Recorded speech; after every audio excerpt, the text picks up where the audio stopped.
மனவெளியில் பிறந்த கருத்துக்கள் மனவெளிகளில் பறந்து விரிய நூல்கள் வலு கொடுக்கின்றன.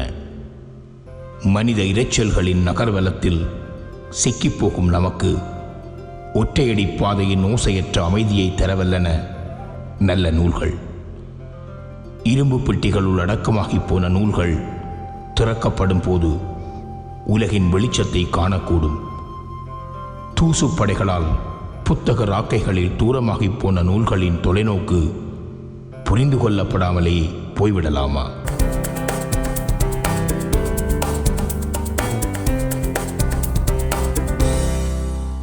மெய்வழி நேயர்களுக்கு வணக்கம்.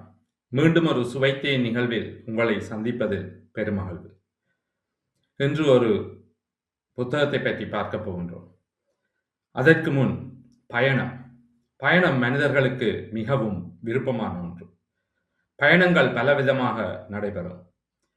சில சமயம் பயணங்கள் நாங்கள் விரும்பி ஏற்றுக்கொண்டு நடப்பது, நாங்கள் திட்டமிட்டு ஒரு இடத்துக்கு போவது, அல்லது பயணங்கள் வலிந்து மேற்கொள்ளப்படுவது. பயணத்திற்கு இன்னொரு பெயரும் நாங்கள் சொல்லலாம், இடப்பெயர்வு. இந்த பயணமும் இந்த புத்தகமும் அப்படியான ஒரு கருத்தை தான் கொண்டு வருகின்றது. பயணங்கள் பல காரணிகளால் நடக்கின்றது. இயற்கை காரணிகள், செயற்கை காரணிகள், இப்படி பலவற்றை சொல்லலாம். காலநிலை மாற்றம், சூழல் மாற்றம், இவற்றின் காரணமாக பல பயணங்கள் முன்பு நடைபெற்றிருக்கின்றன. அதை தாண்டி புலம்பெயர்தல் மனிதர்களுக்கு புதிதல்ல. மொஹஞ்சதாரோ ஹரப்பா காலத்திலிருந்து மனிதர்கள் ஒவ்வொரு தேவைகளுக்காக நகர்ந்து கொண்டுதான் இருக்கின்றார்கள். அப்படி நகர்ந்து கொண்டிருந்த மனிதர்கள் புதிய இடங்களுக்கு போய் குடியேறி இருக்கின்றார்கள். அது மிக பெரும் காலகட்டத்தில் நடந்திருக்கின்றது. அதை தாண்டி சில பயணங்கள், சில இடப்பெயர்வுகள், சில புலம்பெயர்தல்கள் வலிந்து மேற்கொள்ளப்படுவது. இவற்றுக்கும் பல உதாரணங்கள் சொல்லலாம். ஜூத படுகொலைகளுக்கு பின்பு ஜூதர்கள் இடம்பெயர்ந்து திரிந்து பின்பு தமது தாய்நாட்டை தேடி வந்ததை முக்கியமாக சொல்லலாம். ஒரு மனிதனை பற்றி கூறாமல் அவர் எழுத்துக்களை, அவர்தம் செயல்களை, அவர்தம் நாட்டுக்கு ஆற்றிய தொண்டை எடைபோட முடியுமாயின் அவர் ஒரு சிறந்த மனிதர். எழுதியும் எழுதாத காவியங்கள் பல. அவர் ஒரு சிறந்த மனிதர் என்று சொல்வதை விட மாமனிதர் என்றே சொல்லலாம். அவர் எழுதி அழிந்த காவியங்களும் சில. அப்படி அழிந்த காவியங்களை தவிர்த்து அவர் எழுதி அவர் மறைவின் பின் முக்கியமாக அவர்களது குடும்பத்தின் முயற்சியால் கொண்டு வரப்பட்டதுதான் இந்த வலிகாமத்தில் இருந்து வன்னி வரை என்னும் நூல். நாவண்ணன் தமிழீழ தேசிய தலைவரால் மாமனிதர் என்று பட்டமளிக்கப்பட்டவர். அவர் யாழ்ப்பாணத்திலிருந்து மனிதர்கள் இடம்பெயர்ந்து வன்னிக்கு வந்த கதைகளை, மிகவும் வலி மிகுந்த கதைகளை சொல்லுகின்றார். அந்த புத்தகத்தில் முக்கியமாக இடப்பெயர்வை மட்டும் சொல்லாமல் அத்தோடு தமிழர்களுக்கு தேவையான, தமிழர்கள் தமது வாழ்வில் பதிந்து வைக்க வேண்டிய பல முக்கிய நிகழ்வுகளையும் சொல்லி வருகின்றார் இந்த புத்தகத்தில். ஒரு காலகட்டத்தில் மிக இருமாப்பாக வாழ்ந்த யாழ் சமூகம் ஒரு தருணத்தில் யாழ் நகரை விட்டு வெளியேற வேண்டிய தேவை ஏற்படுகின்றன. திடீரென ஒரு வார கெடுவில் அவர்கள் அந்த தாம் வசித்த வீடுகளை விட்டு, தாம் வசித்த இடங்களை விட்டு, தாம் வசித்த முக்கியமான பிரதேசங்களை விட்டு வெளியேற ஆயத்தமாகின்றார்கள். அப்படி வெளியேற ஆயத்தமாகி கொண்டிருக்கும் பொழுது அவர்களுக்கு மிக பெரும் இடர்கள் ஏற்படுகின்றன. போகும் வழி, வெறும் வழி, எங்கும் வெள்ளம் என மக்கள். மழை தூறிக்கொண்டிருக்கின்றது, இல்லை மழை பெய்து கொண்டிருக்கின்றது. இதைத்தான் சிறு வரியில் நான் சொல்கின்றேன்.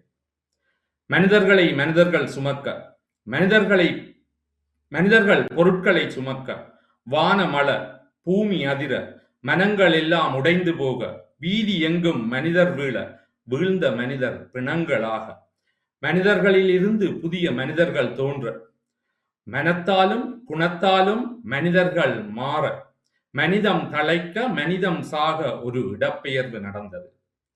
மீண்டு வருவோமா, மீண்டும் வருவோமா என்ற கேள்விக்குறியுடன் மக்கள் நகர்ந்தார்கள். சில இடப்பெயர்வுகள் உடனடியாகவே அவர்களுக்கு அந்த பிரச்சனைகள் முடிந்தவுடன் மீண்டும் வந்து இணைவதற்கு மிக இலகுவாக இருக்கும். ஆனால் இந்த இடப்பெயர்வு அப்படியான நம்பிக்கையுடன் தான் மனிதர்கள் வழிகிட்டார்கள். ஆனால் அவர்களால் மீண்டும் உடனடியாக வந்து சேரக்கூடிய நிலைமை ஏற்படவில்லை. அத்தோடு இந்த புத்தகத்தில் மிக பல நுணுக்கமான விடயங்கள் சொல்லப்படுகின்றன. முக்கியமாக பார்த்தோம் என்றால் பல மனிதர்களின் மனங்களில் என்னென்ன மாற்றத்தை இந்த இடப்பெயர்வு ஏற்படுத்தியது, அதனால் அந்த மனிதர்கள் என்னென்ன நடவடிக்கைகளை, என்னென்ன நிலை மாற்றங்களை செய்ய முயன்றார்கள் அல்லது அதற்காக தம்மை தயார்படுத்தி கொண்டார்கள் என்பதை சொல்கின்றன. சில கட்டுப்பாடுகளுக்குள்ள வாழ்ந்த அந்த சமூகம், அந்த கட்டமைப்பு, சில கோயிலுக்குள் அனுமதிக்காத மக்களை கொண்ட சமூகம் இந்த இடப்பெயர்வின் போது முற்று முழுதாக மாறி எல்லா மனிதர்களையும் எல்லா இடங்களிலும் அனுமதிப்பதற்கான வழிவகைகளை செய்ததாக இந்த புத்தகம் சொல்லி செல்கின்றது. அத்தோடு இவர்கள் இந்த புத்தகத்தில் மிக முக்கியமாக ஈழப்போருக்கும் இந்திய அரசியலுக்கும் உள்ள தொடர்பையும் இவர் சொல்கின்றார்.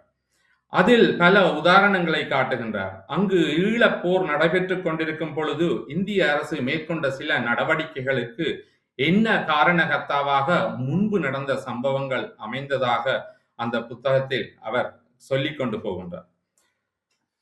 அத்தோடு இந்த ஈழப்போரில் பல பல நிகழ்வுகள் நடந்திருக்கின்றன. சீலன் தொடக்கம் ஆனையிரவு சண்டை மற்றும் பல சண்டைகளை பற்றி இந்த புத்தகம் மிகவும் தெளிவாக மிக ஆழமாக சில தகவல்களை சொல்கின்றது. அதனால் ஏற்பட்ட விளைவுகளையும் அதன் பின்பு நடந்த பிரச்சனைகளையும் அதனால் இந்த ஈழப்போர் இப்படியான ஒரு காலகட்டத்திற்கு வந்தது என்பதையும் பேசிக்கொண்டு போகின்றது.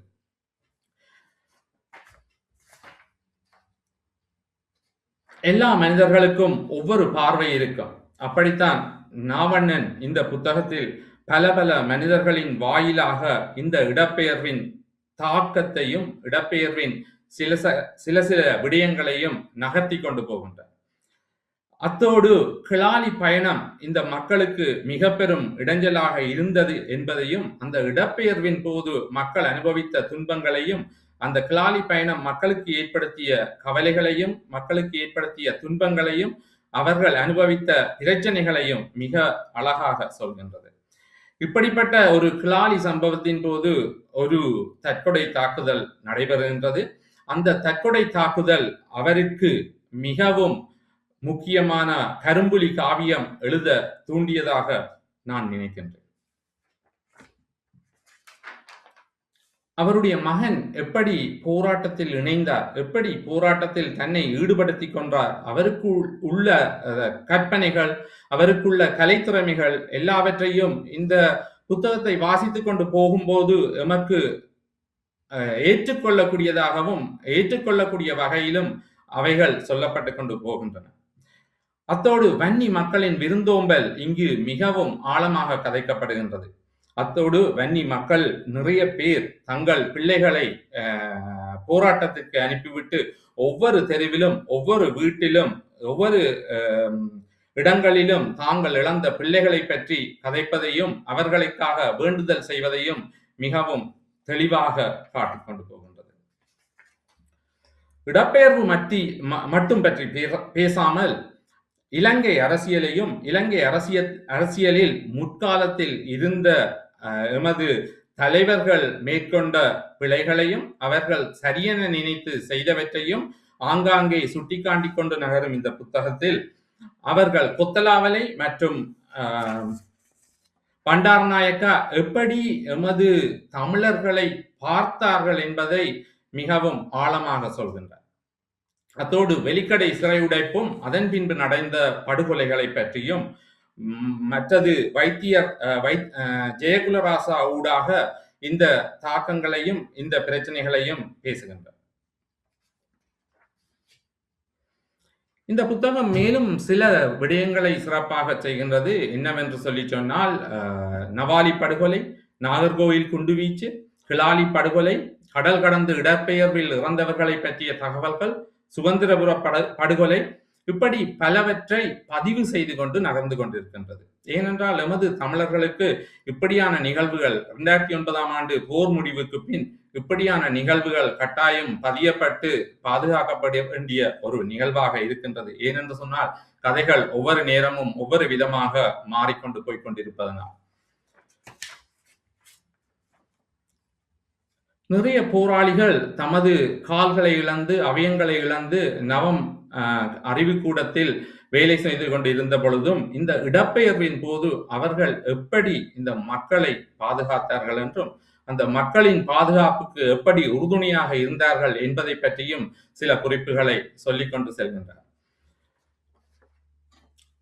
அத்துடன் ஆனந்தகுமார் அடிகளார் எப்படி அங்கு விடப்பட்டு வந்த மக்களின் பாதுகாப்புக்காக அவர்களை தூக்கி சுமந்து கழுவி காத்த கதைகளையும் சொல்கின்றார்.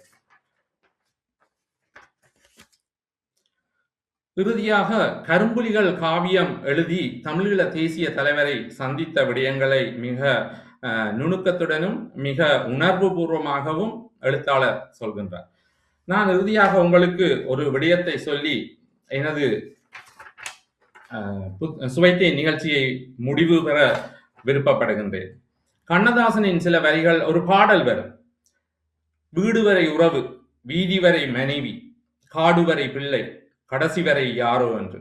ஆனால் உண்மையில் ஈழத்தில் காடுவரை பிள்ளை என்பது மாறி தந்தைகளும் தாய்மாரும் பிள்ளைகளை காடுகளுக்கு அனுப்பிய கதைகள்தான் இந்த நாவண்ணனின் வலிகாமத்திலிருந்து வன்னி வரை முக்கியமாக பதிவு செய்து செல்கின்றது. நன்றி. மீண்டும் ஒரு நிகழ்வில் உங்களை சந்திப்போம். நன்றி, வணக்கம். மனவெளியில் பிறந்த கருத்துக்கள் மனவெளிகளில் பறந்து விரிய நூல்கள் வலு கொடுக்கின்றன. மனித இரைச்சல்களின் நகர்வலத்தில் சிக்கிப்போகும் நமக்கு ஒற்றையடி பாதையின் ஓசையற்ற அமைதியை தரவல்லன நல்ல நூல்கள். இரும்பு பெட்டிகளுள் அடக்கமாகி போன நூல்கள் திறக்கப்படும் போது உலகின் வெளிச்சத்தை காணக்கூடும். தூசுப்படைகளால் புத்தக ராக்கைகளில் தூரமாகி போன நூல்களின் தொலைநோக்கு புரிந்து கொள்ளப்படாமலே போய்விடலாமா?